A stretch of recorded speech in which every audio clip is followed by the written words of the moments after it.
Alors, il n'est pas inimaginable que Valérie Pécresse ne soit pas au deuxième tour. Si la droite, pour une deuxième fois, n'était pas au deuxième tour de la présidentielle, est-ce que la droite risque la disparition? La disparition, j'y crois pas un seul instant. Parce que dans la vie politique, dans la vie des idées, il y a des permanences. Et pour moi, j'ai jamais cru que Macron pouvait concilier, effacer le clivage droite-gauche. Sans doute que, et c'est ce que je pense profondément depuis des années, je pense que aussi bien la gauche, mais aussi la droite, nous n'avons pas fait un effort suffisant de renouvellement intellectuel de nos idées, de notre logiciel. Mais la droite, elle est là. Et ça n'est pas la même chose. Non, pardon, elle est là, elle est où?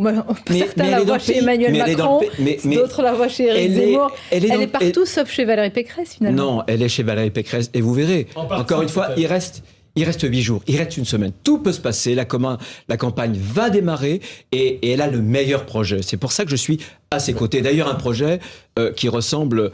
pas comme de gouttes d'eau, mais de façon très proche à celui de François Fillon. Elle dit qu'elle a le meilleur projet, mais vous savez, en homme de droite, et vous savez très bien que la Ve République, c'est évidemment un homme, une femme et le peuple. Mais parlez-nous, elle, très bien le projet, on a compris, vous avez travaillé, mais sur la candidate, qu'est-ce qui lui a manqué?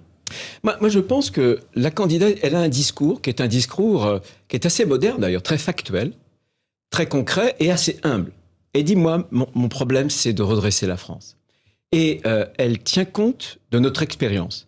La droite a un passé, mais parfois ça a été un passif. Parce qu'on n'a pas fait suffisamment. On n'en a pas fait trop peu, on n'en a pas fait assez.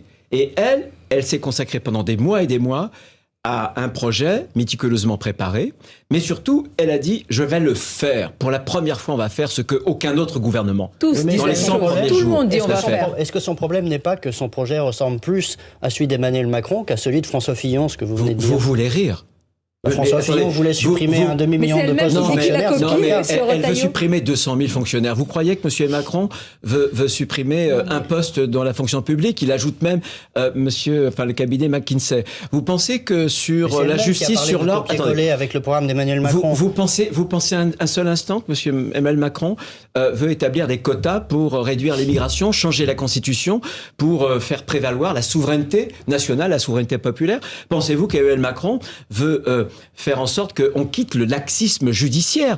Vous avez devant vous, il y a quelques semaines, il y a quelques mois, un magistrat qui propose sur Internet sa fille de 12 ans, qui la propose à la prostitution. Et, il écope de 2 ans de prison, dont un ferme. Il ne fera pas un jour en prison. Il le fera avec un bracelet électronique chez lui. C'est lamentable. Eh bien, nous, on changera cette logique-là. On la changera. Emmanuel Macron, lui, il est prisonnier du en même temps. Parce que quand vous vous dites et de droite et de gauche, tantôt une petite mesure à droite, tantôt une demi-mesure à gauche.